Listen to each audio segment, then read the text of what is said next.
merasa paten dengan ibadah kita, mengucilkan orang lain, merendahkan orang lain, sadarilah bahwa itu semua karena Allah yang memberi hidayah kepada kita. Dan Allah Maha Kuasa, Allah mampu dan bisa untuk merubah kita menjadi orang yang tidak baik lagi. Itu Allah Maha Kuasa atas segala sesuatu. Maka jangan pernah kita merasa bangga dan ujub dengan diri kita. Mestinya bagaimana? Mestinya kita bersyukur kepada Allah dan memohon kepada Allah agar istiqomah di atas ketaatan kepadanya. Dan mintalah selalu kepada Allah pertolongan agar Allah memudahkan kepada kita untuk melakukan amal soleh dan menjauhkan kita daripada kemaksiatan. Masyaallah muslimin rahimani wa rahimakumullah. Maka di antara doa juga yang Nabi sallallahu alaihi wasallam ajarkan kepada kita untuk kita baca sebelum kita mengakhiri salat kita. Jadi ketika kita sunnahnya itu ketika kita salat wajib, ya, ketika kita tahiyat akhir, ya kita membaca membaca doa tahiyat, kemudian membaca selawat. Nah, setelah membaca selawat jangan langsung salam, tapi kita membaca doa. Apa doanya kita bacakan tadi? Yang pertama, Allahumma inni a'udzubika min adzabi jahannam wa min adzabil qabri wa min fitnatil mahya wal mamat wa min fitnatil masiihid dajjal. Kemudian di antara doanya juga yang kita baca ya sebelum kita mengucapkan salam dalam salat kita. Nabi sallallahu alaihi wasallam mengajarkan, Allahumma a'inni ala dzikrika wa syukrika wa husni ibadatika. Ya Allah, tolonglah aku ya Allah untuk selalu ya mengingat. Zikrika di sini maknanya adalah bukan hanya sekedar berzikir, bukan. Tapi juga maknanya adalah kita beribadah kepada Allah Subhanahu wa taala. Itu maknanya. Ya, makna daripada zikir. Allah mudahkan kita salat, Allah mudahkan kita puasa dan ibadah-ibadah lainnya. Maka selalu meminta kepada Allah kemudahan. Ya Allah, tolonglah aku ya Allah untuk senantiasa berzikir kepadamu, bersyukur kepadamu dan juga memperbaiki ibadah-ibadah. Ini doa Pak, ya kita harus selalu memohon kepada Allah. Yang pernah kita mempercayai diri kita sendiri, terlalu percaya diri terhadap diri sendiri, terlalu bangga dengan kita, padahal Allah yang memudahkan kita untuk beribadah kepadanya. Dan Allah lah yang memudahkan seorang hamba untuk berbuat taat kepada Allah Azza wa Jalla. Nah, di sini juga Bapak Ibu sekalian rahimani wa rahimakumullah, dapat kita ambil pelajaran bahwa di antara tanda ya Allah itu cinta kepada kita ketika Allah memudahkan kita beribadah kepadanya. Dalam sebuah hadis Nabi sallallahu alaihi wasallam menyebutkan, kata beliau bahwa seseorang di antara kalian, setiap kalian ini sudah Allah tetapkan tempat dia di surga atau di neraka. Di surga atau di neraka. Jadi semuanya Pak sudah Allah tulis di Lauhul Mahfuz, sefulan di surga, sefulan di neraka, sefulan di surga. Semua sudah Allah tetapkan. Maka ada sahabat yang berkata, "Ya Rasulullah, kalau begitu ya Rasulullah, apa kita beramal?" Ya Pak ya, kan betul Pak. Allah sudah tetapkan kita di mana Pak? Bapak di surga umpamanya. Kalau begitu kenapa kita harus beramal? Itu sudah ada takdirnya. Apa kata Nabi sallallahu alaihi wasallam? I'malu fakullun muyassarun lima khuliqa lahu. Beramalah kalian karena masing-masing akan Allah mudahkan untuk apa dia diciptakan. Kalau dia diciptakan untuk masuk ke surga Allah Subhanahu wa taala, maka Allah mudahkan bagi dia amalan-amalan surga. Allah mudahkan bagi dia. Sebaliknya kalau seandainya dia ditakdirkan masuk ke neraka Allah Subhanahu wa taala, Allah mudahkan bagi dia melakukan amalan-amalan yang bisa memasukkan dia ke neraka. Jika seandainya seorang muslim ya Allah mudahkan bagi dia amalan-amalan, ya dia salat, dia puasa, sedekah, tahajud, dia membaca Al-Qur'an dan amalan-amalan serta tak bermaksiat kepada Allah Subhanahu wa taala. Terlalu susah bagi dia bermaksiat kepada Allah Azza wa Jalla. Maka ini di antara tanda baik dari Allah Subhanahu wa taala, insyaallah dia termasuk penduduk surga. Meskipun nanti akhirnya yang dilihat adalah husnul khatimah ataupun su'ul khatimah. Nah, kaum muslimin dan muslimat rahimani wa rahimakumullah. Itu jawaban Nabi sallallahu alaihi wasallam agar kita ya selalu memohon kepada Allah kemudahan untuk bisa beribadah kepada Allah, berbuat taat kepada Allah Azza wa Jalla, dan jangan pernah merasa bangga dengan ibadah kita, dengan ketaatan kita, karena Allah yang memberi kemudahan kepada kita. Nah, meskipun Nabi Shallallahu Alaihi Wasallam mengatakan bahwa pertanyaan Muaz ini pertanyaan sangat besar, enggak mudah masuk ke surga, butuh usaha keras dan pengorbanan.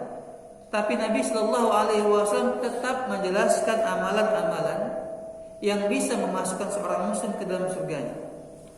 Kata beliau dalam sebuah hadis, dalam hadisnya, wahai Muaz, jika engkau bertanya tentang amalan yang bisa memasukkan engkau ke dalam surga dan menjauhkan engkau daripada api neraka, yang pertama kata Nabi Shallallahu Alaihi Wasallam, ta'budullaha wa la tusyriku bihi syai'an. Amalannya adalah yang pertama dan paling utama adalah engkau menyembah Allah dan tidak berbuat syirik kepadanya. Ini penting Pak, merupakan kunci dalam semua amalan kita. Kunci dalam hidup kita kalau mau mendapatkan kebahagiaan akhirat, maka inilah kuncinya. Apa itu? Engkau beribadah hanya kepada Allah dan tidak berbuat syirik kepadanya.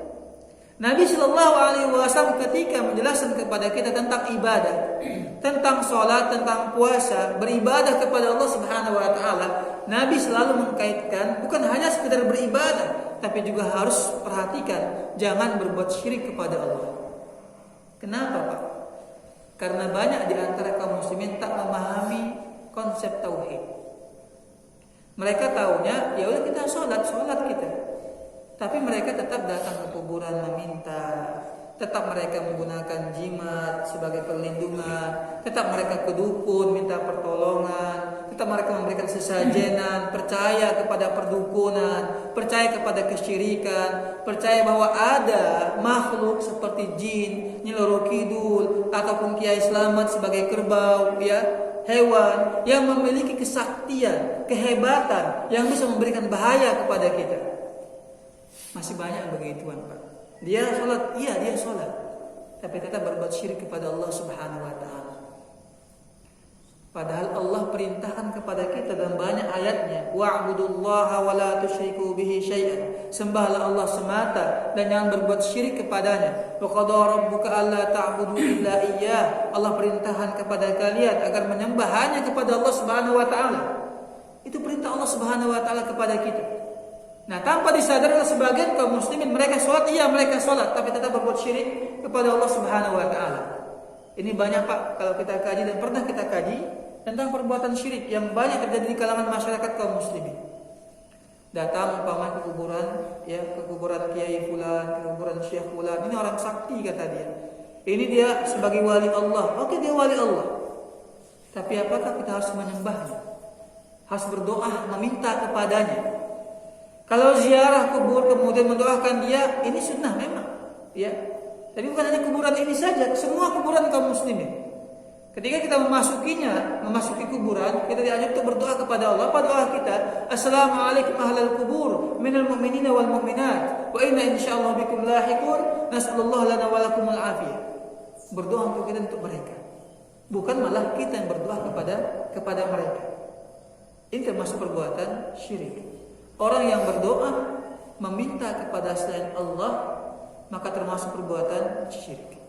Meminta kepada kiai yang sudah meninggal dunia, ya, ke kuburannya, wahai Syekh Fulan, wahai Kiai Fulan, ya, sembuhkan penyakitku, beri aku rezeki, beri aku ini dan itu. Meminta kepada dia. Oh, kami gak meminta kepada mereka, Ustaz. Gak kami minta sama mereka, tapi kami berharap karena ini orang yang soleh, punya karomah, agar dia menyampaikan doa kami kepada Allah sebagai wasilah. Kalau kita baca Zumar ayat 3 Al-Quran, ya, Allah sebutkan perkataan orang-orang musyrikin. Qalu ma na'buduhum illa yuqarribuna ila Allah zulfa.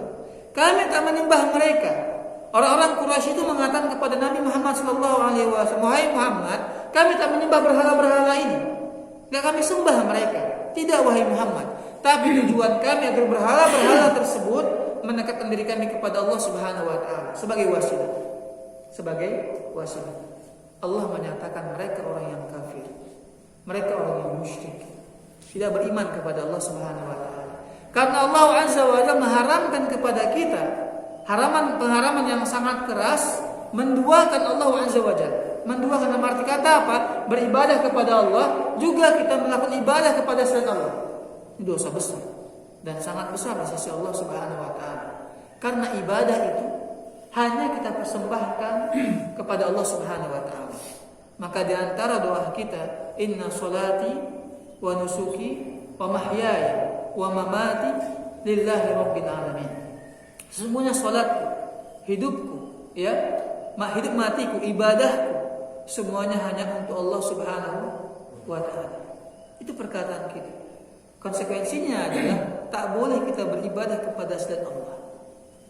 Kalau kita mau masuk ke dalam surga, maka di antara amalan yang paling utama adalah ibadah kepada Allah. Kemudian jangan pernah berbuat syirik kepadanya. Jangan pernah berbuat syirik kepadanya. Dalam hadis yang Nabi sallallahu alaihi wasallam mengatakan, "Inna man mata min ummati Muhammad, inna man mata min ummati la yusyriku billahi syai'an dakhala al-jannah." Siapa saja di antara umatku yang dia meninggal dunia dan tidak pernah berbuat syirik kepada Allah, pasti masuk ke dalam surga. Itu pasti, Pak.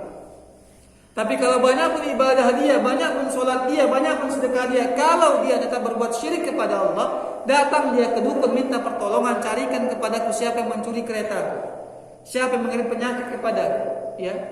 Ini dan itu kepada dukun kita meminta kepada jin, meminta kepada kuburan, menggunakan jimat, ya dan semisalnya, maka sholatnya tersebut, hajinya yang beberapa kali, umrohnya yang puluhan kali, semuanya hancur dan binasa. Allah Subhanahu wa taala mengatakan, la in asyrakta la yahbatanna amaluka. Jika engkau berbuat syirik maka hancurlah semua amalan. Itu kata Allah Subhanahu wa taala. Ini yang pertama, Pak, bahwa seorang muslim hendaklah dia beribadah hanya kepada Allah dan tidak berbuat syirik kepadanya. Yang kedua, amalan yang bisa memasukkan engkau ke dalam surga, menjauhkan daripada api neraka ialah wa tuqimus shalah, mendirikan salat. Ini juga ya ibadah ataupun amalan yang paling penting dalam kehidupan kita. Kalau kita baca rukun Islam, yang pertama ialah bersyahadat, yang kedua mendirikan sholat. Ketika Nabi mengutus Muaz ke Yaman, ya, Nabi perintahkan kepada Muaz ngajak mereka ke dalam Islam, kemudian mendirikan sholat. Ini di antara hal yang sangat penting yang perlu kita perhatikan, bahwa seorang muslim haruslah senantiasa menjaga sholatnya dan jangan pernah dia meninggalkannya walaupun hanya sekali. Yang ketiga, wa tu'tiz zakat, engkau membayar zakat. Amalan yang bisa memasukkan ke dalam surga, menjauhkan daripada api neraka, yang membayar zakat. Zakat ada dua, Pak, ataupun sedekah ada dua. Ada yang wajib, zakat harta. Kemudian yang kedua ialah zakat yang sunnah ataupun sedekah yang sunnah. Kalau wajib bagi orang-orang yang memiliki harta yang memenuhi nisabnya, memenuhi haulnya, jika dia punya harta selama 1 tahun bertahan, selama ya setara dengan 85 gram emas, wajib dia mengeluarkan 2,5%. Ya, itu zakat harta namanya. Nah, adapun zakat sunnah atau sedekah sunnah sangat dianjurkan kita mengamalkannya, melakukannya. Bahkan kalau setiap hari kita beramal, berinfak dan bersedekah, meskipun hanya 1.000 ataupun 2.000, yang penting apa? Kita bersedekah ya dalam kehidupan kita. Kemudian yang keempat ialah wa tasum Ramadan, engkau berpuasa Ramadan. Ya, yang kelima engkau naik haji ketika engkau memiliki kemampuan. Inilah 5 perkara atau 5 amalan yang Nabi Shallallahu alaihi wasallam sebutkan yang kita kenal sebagai rukun Islam. Dan amalan ini kata Nabi Sallallahu Alaihi Wasallam di antara amalan yang terbaik yang bisa memasukkan orang ke dalam surga dan menjauhkan orang daripada api neraka Allah Subhanahu wa Ta'ala. Baik Bapak Ibu sekalian rahimani wa rahimakumullah, ini mungkin materi kita ya, semoga bermanfaat. Mungkin dapat kita dalami dalam diskusi kita ataupun soal jawab. Kalau ada yang mau bertanya Pak, silahkan ditanyakan. Wallahu ta'ala a'lam. Apa? Terlalu lama Pak enggak? 6 lewat 10.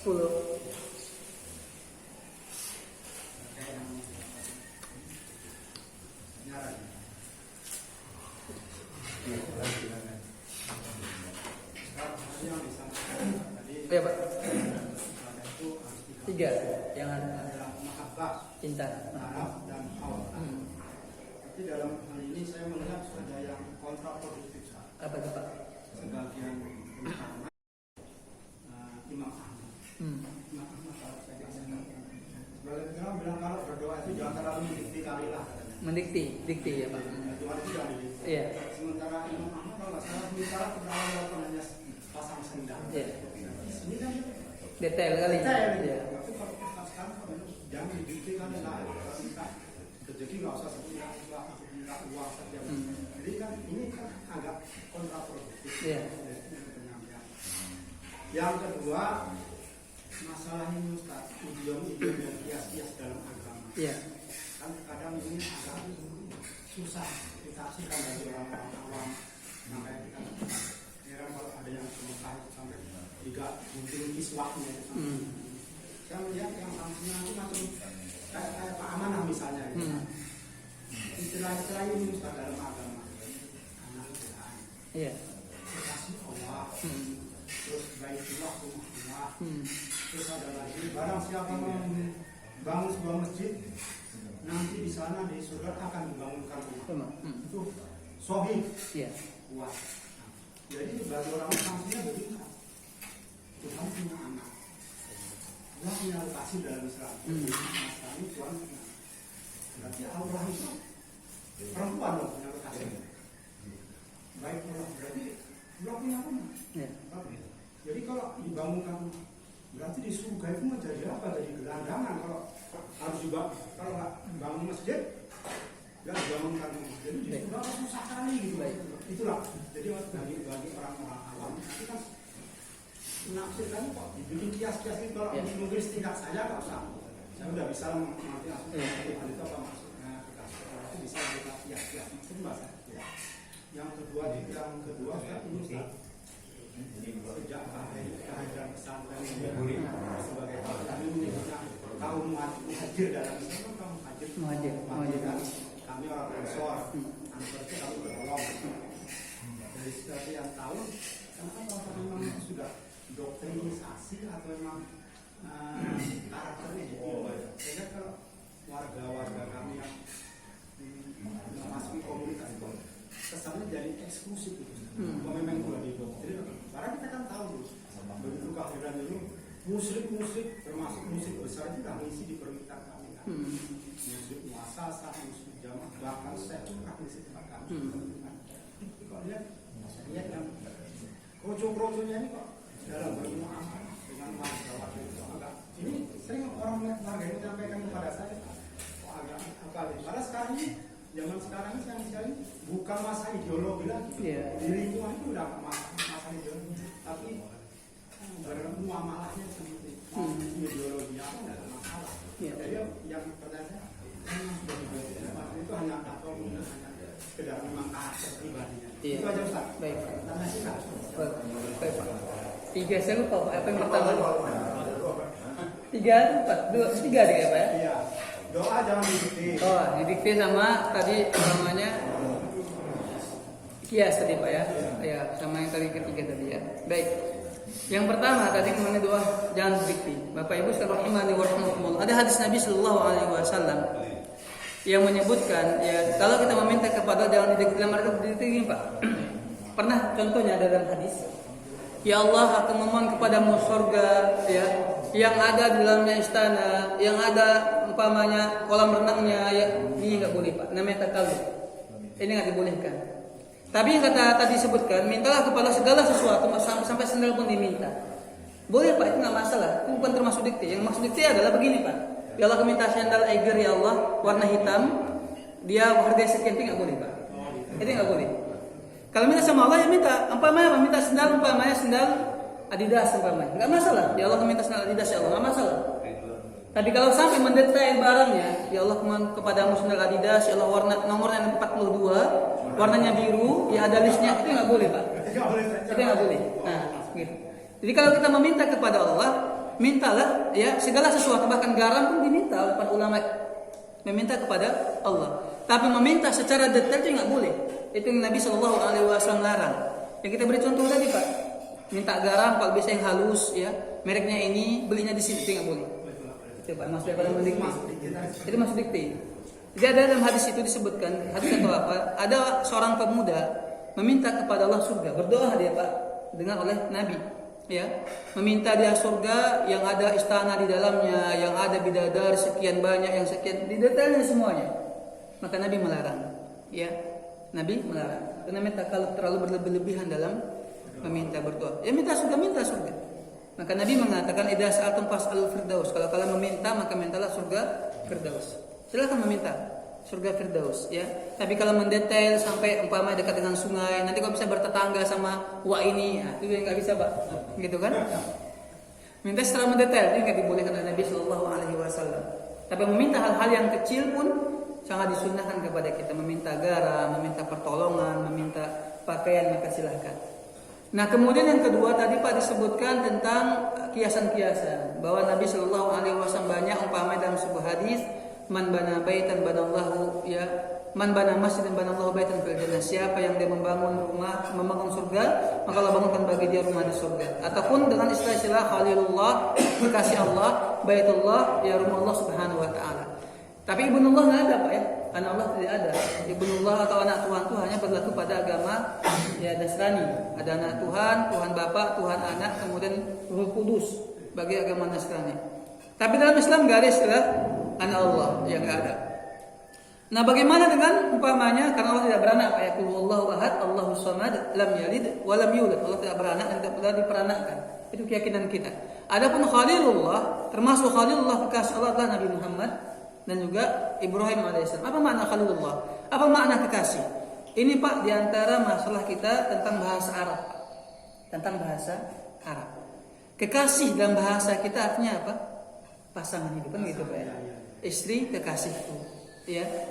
Namanya kekasih. Padahal makna Khalil artinya kekasih. Kok diterjemahkan ke dalam bahasa Indonesia itu bukan bermakna kekasih dalam makna bahasa Indonesia. Khalil dalam bahasa bermakna ialah orang yang Allah cintai. Yang Allah cintai. Artinya apa? Allah sangat sayang sama dia, sangat cinta sama dia, bukan dalam arti kata kekasih ataupun pasangan. Itu makna Khalil, Pak. Dalam bahasa Arab juga ya beda Pak. Kalau umpamanya zaujah itu artinya Pak istri.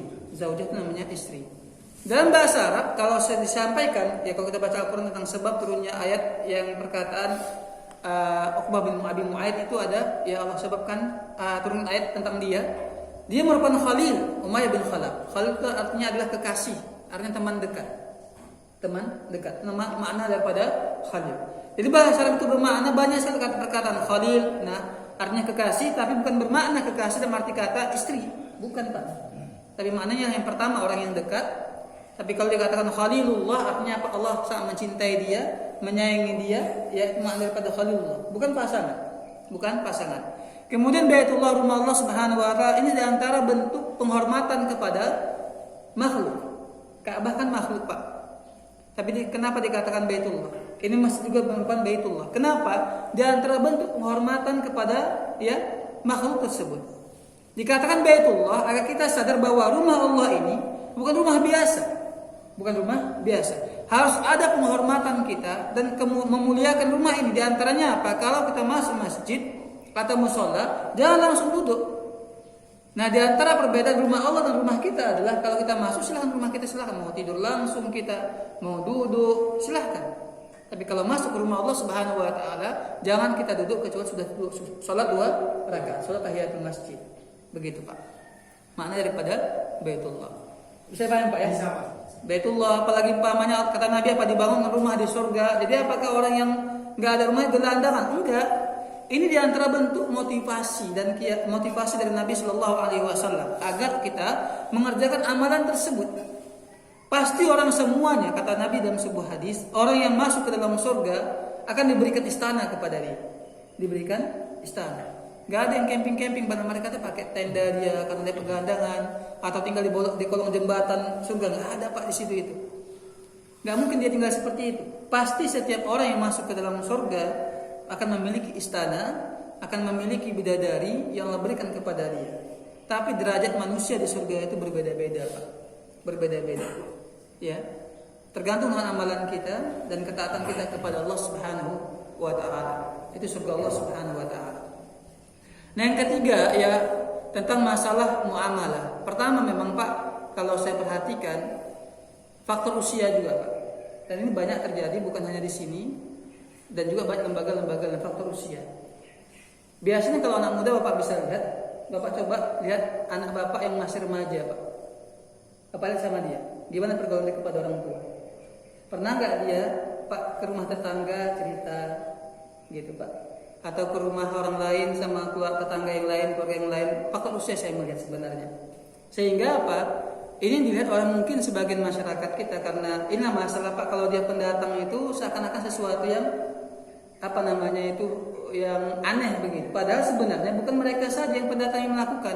Orang lama pun seperti itu yang melakukan. Sama sebenarnya ada tetangga nih puluhan tahun umpamanya tinggal di sini, umpamanya di suatu daerah yang jarang bergaul, hal yang biasa. Kenapa? Dia orang lama umpamanya.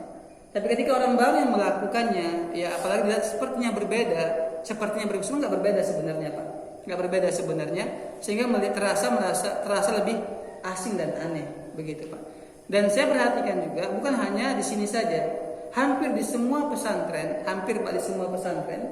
yang saya tahu ada saja masalah dengan masyarakatnya yang tidak suka atau tidak merasa aneh terhadap pesantren tersebut. Ini banyak Pak. Ketika saya di pesantren Al-Furqan Pekanbaru juga seperti itu dengan masyarakat. Yang namanya juga mereka sebuah sekolah yang tertutup, dalam arti kata mereka punya peraturan terhadap siswa-siswa mereka, santri mereka, jangan keluar sembarangan, harus minta izin. Kenapa? Orang tua mereka menitipkan kepada mereka seperti ini, ya, supaya menjaga mereka dan mendidik mereka. Nah, adapun umpamanya ada orang yang karakter dia jarang senyum, jarang menyapa, terkadang individu juga Pak, individu Pak. Artinya bukan kelompoknya, ya, pribadinya Pak, individunya, ya. Ya kalau saya pribadi terkadang menegur orang jumpa gitu di sini ataupun tempat lain ketika saya mengisi di masjid-masjid lain Pak, ada ibu yang jalan ke masjid, saya tegur, saya nggak tahu ibu itu siapa. Artinya individu dia, termasuk individu. Jadi terkadang kita kepada sesama kaum muslim adalah kita berhusnuzon. Memang Pak, bukan hanya mungkin kalau saya bisa katakan, bukan hanya kepada Bapak, kepada kita sesama pun ya begitu, karena individunya begitu Pak. Saya termasuk senior Pak yang di sini di Sunnah Pak. Termasuk dalam kata saya sudah bergabung, saya termasuk alumni yang keempat, 2008 saya tamat, sampai sekarang saya mengajar.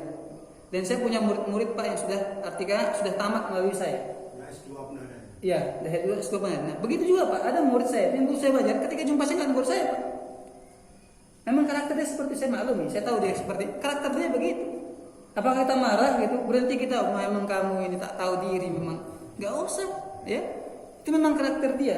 Ya. Pada saat bagaimana? Kalau kita diajarkan sama guru kita, datang kita sapa. Bahkan kalau kami dulu waktu kecil diajarkan cium tangannya, kan begitu Pak.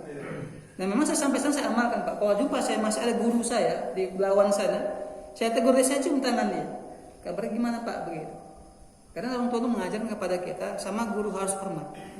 Kok sama saya nggak usah Pak, datang pulang tiba Pak cium tangan, jangan Pak ya. Jangan Pak, jangan.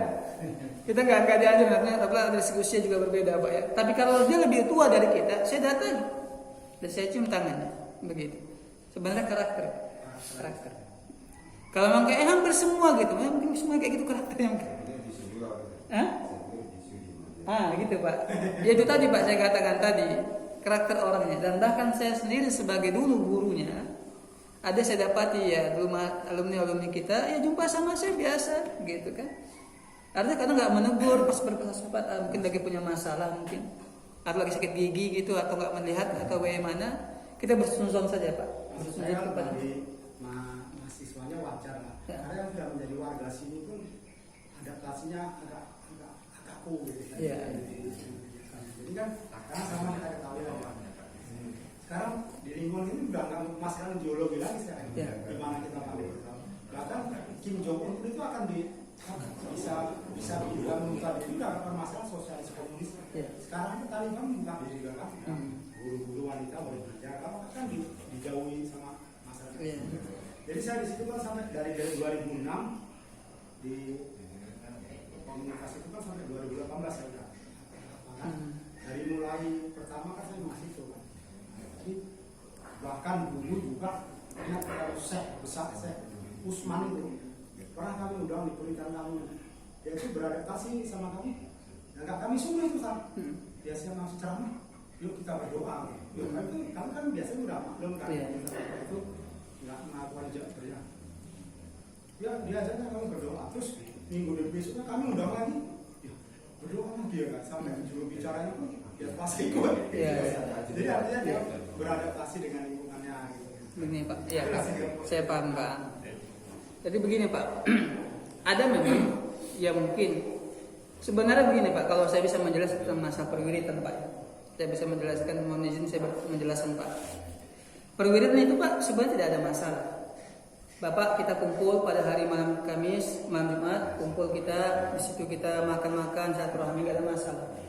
Yang jadi masalah Pak, mungkin saya bisa menjelaskan kenapa sebagian orang tidak mau mengikutinya.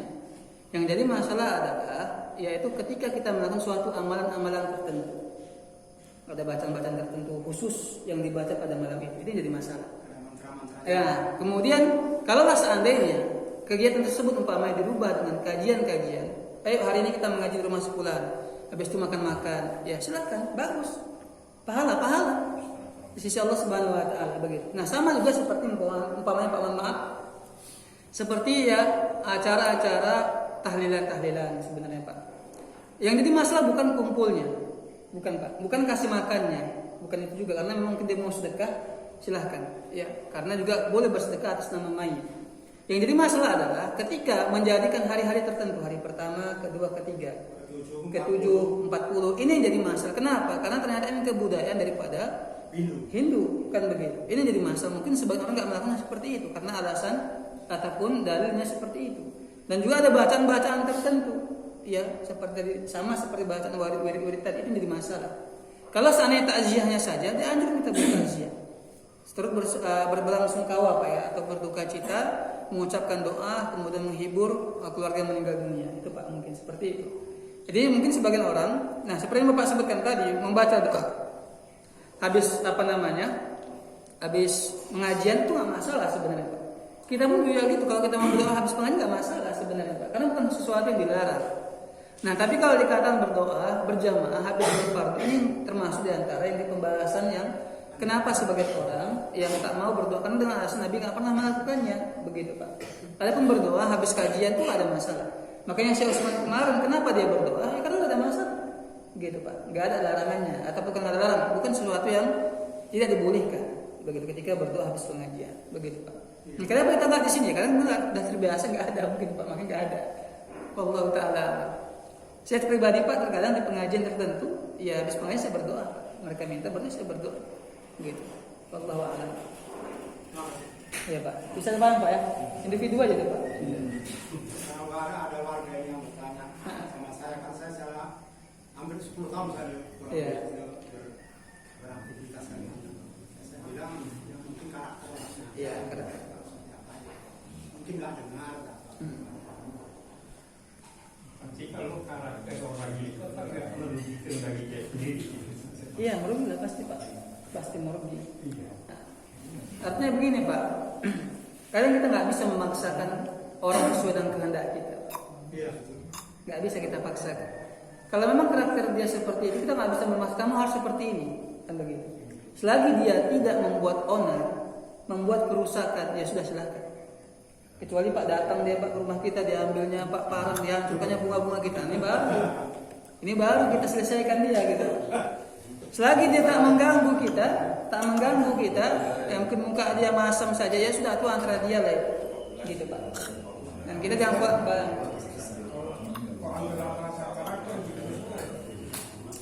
Pertama begini Pak, sebenarnya nggak tahu Pak ya, kalau keadaannya hampir rata-rata Pak. Karena terkadang ya bisa jadi Pak ya.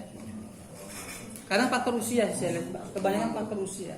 Makanya saya sampai memang sudah didoktrin cuman enggak Pak. Banyak sebenarnya di kalangan kita sudah kita pernah sampaikan kepada teman-teman seperti itu tentang masalah pergaulan gitu. Karena memang banyak pengaduan yang seperti, tapi memang begitu Pak, kita nggak bisa memaksakan orang Pak.